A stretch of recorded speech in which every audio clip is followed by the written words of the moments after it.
Pak supir truknya itu lompat keluar dalam keadaan truknya ini masih berjalan.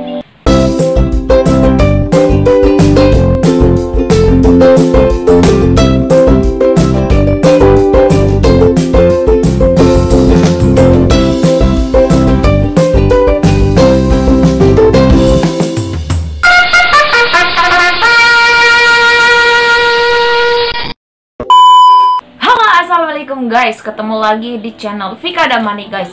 Jadi di video kali ini aku mau menceritakan beberapa rentetan misteri yang ada di Jalan Asahan, Kabupaten Simalungun, ada di Pematang Siantar. Banyak yang bilang Jalan Asahan ini angker, Jalan Asahan ini rawan.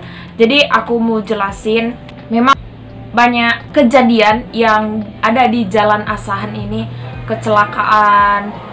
Jadi sebelum lanjut, jangan lupa buat kalian untuk subscribe, like, comment guys. Buat yang juga orang-orang yang ada di sekitar Siantar juga jangan lupa. Apalagi info-info yang ada di Jalan Asahan tersebut kita bagi-bagi untuk sharing bersama.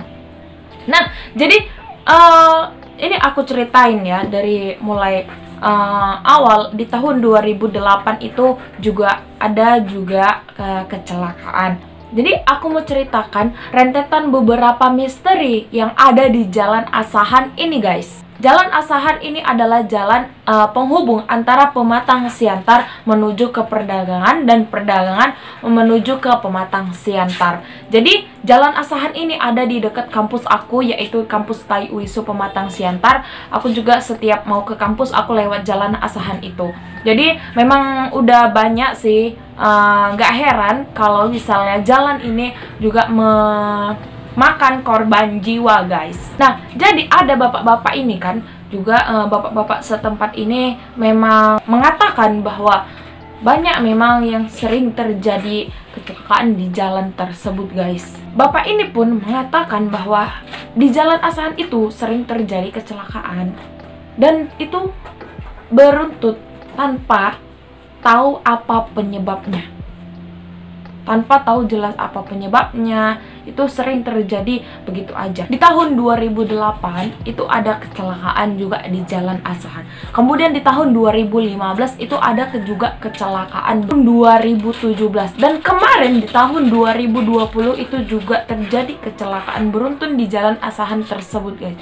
Sedikit yang pertama ada di Jalan Asahan ini. Yang pertama itu kecelakaan beruntunnya dari truk juga. Truk juga itu kalau nggak salah itu ada di tahun 2017. Nah, itu bener-bener kecelakaan beruntun sebelum di tahun 2020 di Jalan Asahan itu. Pas tepat di depan kampus aku, di situ banyak angkot-angkot. Nah, di situ juga banyak anak sekolah-sekolah pada tahun 2017 itu awal aku tamat SMA dan aku mulai mau mendaftar ke kampus, itu mendaftar kuliah, tapi pada waktu itu aku belum buka pendaftaran, dan tapi aku udah mensurvei lokasi kampus aku itu, di depan kampus aku itu. Jadi banyak anak-anak sekolah di situ, juga banyak angkot-angkot di situ. Kemudian ada truk ini dalam keadaan ini remnya blong.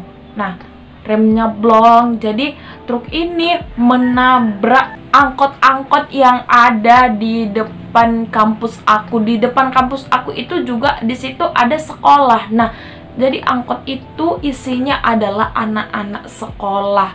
Anak-anak sekolah di pinggir jalan itu juga isinya itu anak-anak sekolah. Jadi truk ini dari arah Siantar, dari arah Pematang Siantar menuju ke perdagangan. Jadi jalannya itu kan sedikit agak melambai gini ya guys.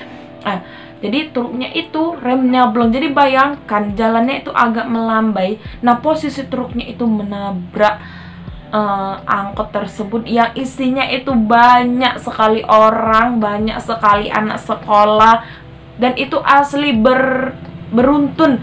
Angkot menubruk angkot kayak gitu. Jadi itu kejadiannya di tahun 2017 dan ada juga kejadian di 2018, 2015, dan kecelakaan beruntunnya itu di 2017 dan di 2020. Jadi setelah kecelakaan beruntun yang pada waktu 2017 itu, di tahun 2020 bulan November kemarin, pada waktu aku mau kontrol ke rumah sakit tentara itu, di situ aku dengar kabar pagi-pagi itu sekitar jam 9 gitu, kalau nggak salah jam 9 pagi itu, pokoknya pagi kejadiannya. Sama kejadiannya kayak di tahun 2017 itu, sama. Jadi ceritanya ini adalah dari warga setempat. Aku juga dengar dari warga setempat, dari orang-orang yang baru melihat asli kejadian yang ada di Jalan Asahan itu. Kemudian kan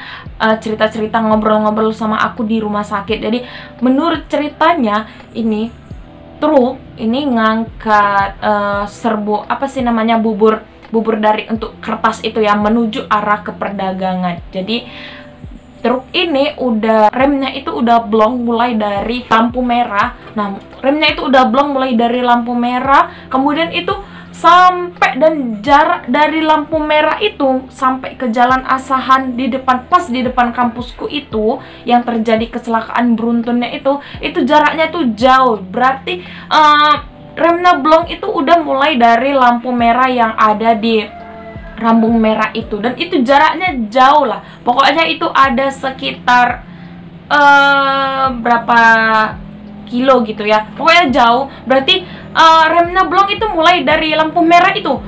Nah, supir truknya ini dia udah ngasih tahu, udah ngasih kode bahwasannya itu truknya itu udah nggak bisa lagi dikontrol gitu, remnya itu udah mati. Jadi kayak truk itu kan apa sih namanya, kayak udah ada yang dipompa itu kan. Jadi ada yang dipompa itu. Nah, dari situ supir truknya itu udah kasih kabar, udah kasih tahu bahwasannya itu remnya itu blong gitu kan. Nah, cuman ya memang namanya kita nggak tahu kan takdir apa, kejadian apa. Tapi ya bisa kan diusahain kalau misalnya kayak truknya itu entah dibuang kayak setiurnya itu ke kiri. Karena posisinya kalau misalnya di kiri, sebelah kiri itu lahan kayak kosong gitu, pohon-pohon besar gitu. Kalau di sebelah kanan itu memang apa sih namanya, kayak rumah-rumah warga lah kayak gitu. Jadi dari situ supir truknya udah kasih tahu bahwasannya ini loh, remnya itu blong, bahwasannya remnya itu blong. Udah dikasih tahu bahwasannya remnya itu blong, tapi namanya kita naas ya kan, nggak tahu. Dan salahnya lagi, ketika udah mulai dari pas di depan kampusku itu dan 200 meter lagi ke depan itu, supir truknya itu lompat mungkin. Nah, ini menurut cerita dari warga setempat, supir truknya itu lompat keluar dalam keadaan truknya ini masih berjalan, remnya blong. Jadi truknya ini juga menabrak mobil yang ada di depannya, menabrak orang yang ada di depannya, menabrak kereta sekaligus orang yang ada di depannya. Dan itu asli kecelakaannya beruntun. Sampai ada juga anak-anak, bapak-bapak, ibu-ibu, semua itu tergeletak di situ. Dan asli itu bener-bener kayak apa ya? Kalau misalnya itu kita memang lagi sadar, dan setiurnya itu kayak setiurnya itu dibuang ke kiri, itu pasti untuk korban jiwa itu lebih minim. Nah gitu. Ini sampai kayak yang kendaraan itu sampai banyak kali. Kalian bisa lihat juga di video aku sebelumnya itu ada pokoknya korban jiwanya itu paling banyak sampai 13 dan itu banyak yang meninggal kayak gitu. Jadi kayak ngeri aja gitu. Truknya itu dari depan kampus aku itu, di depan kampus aku Jalan Asahan itu sopir truknya itu menurut warga setempat yang melihat itu, sopir truknya udah lompat dan truknya itu dibiarin jalan dalam keadaan remnya itu blong. Jadi nabrak lah mobil yang ada di depannya, kereta yang ada di depannya, pejalan kaki yang ada di depannya, semua seperti itu. Jadi sampai akhirnya itu kan di situ jalannya itu agak kayak berlobang gitu ya. Jadi truknya itu terus ke kanan, dia buang ke kanan dan itu nabrak rumah-rumah warga setempat. Dan itu barulah di situ truknya itu berhenti. Dan itu banyak, bawaannya itu juga banyak, bebannya itu juga banyak. Jadi kayak aku itu gini ya, namanya kita bawa truk, memang banyak resikonya. Tahu kalau itu orang tua, orang kerja, cuman namanya kan kita ya kita kan sadar sih gitu, kayak di depan kita kayak mana cara kita supaya meminimalisir korban jiwa agar tidak banyak seperti itu kayak gitu. Jadi ya udahlah, kan itu juga udah lewat, itu tahun 2020. Aku hanya ceritakan aja misterinya. Jadi kalau untuk kayak angker, serem, enggak, itu semua jalan itu sama aja. Dimanapun jalan itu pasti terjadi kecelakaan. Dimanapun, gak hanya di Jalan Asahan itu aja. Karena kalau di Jalan Asahan ini yang bikin seremnya itu karena udah banyak kecelakaan, sering terjadi kecelakaan beruntun di situ. Kayak gitu. Sebenarnya bagi aku semua jalan itu sama aja, memang banyak yang terjadi seperti itu. Tapi namanya kita kalau melangkahkan kaki dari rumah keluar, jangan lupa namanya berdoa, mohon perlindungan sama Allah, dan jangan ngebut sampai buat kita itu nggak sadar, maka terjadilah kecelakaan. Oke, ya bismillahirrahmanirrahim aja kita berdoa keluar rumah. Jadi biar kita itu dilindungi dan pikiran kita itu sadar dalam perjalanan. Jangan, kadang mau kan kita kalau misalnya itu jalan itu kayak kita kayak nggak sadar gitu kan, kita kayak melamun. Nah itu yang buat kita itu setan suka ganggu kita. Jadi di jalan itu suka ganggu kita, melamun. Jadi kayak ya kita diganggu sama dia, jadi kita kayak jadi menghayal kayak gitu. Nah itu yang buat sering terjadi hal-hal aneh di jalan-jalan. Jadi ya di jalan manapun itu sama.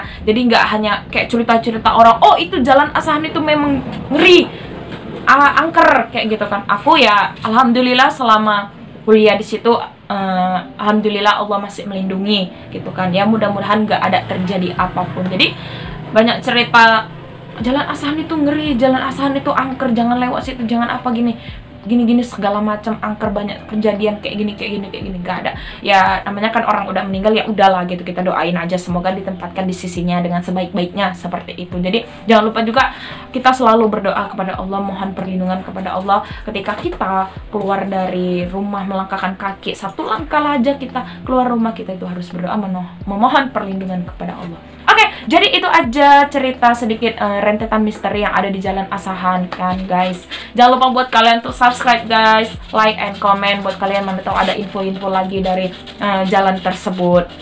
Ya semoga aja kedepannya lagi nggak ada apa-apa. Oke, amin amin ya robbal alamin. Assalamualaikum warahmatullahi wabarakatuh.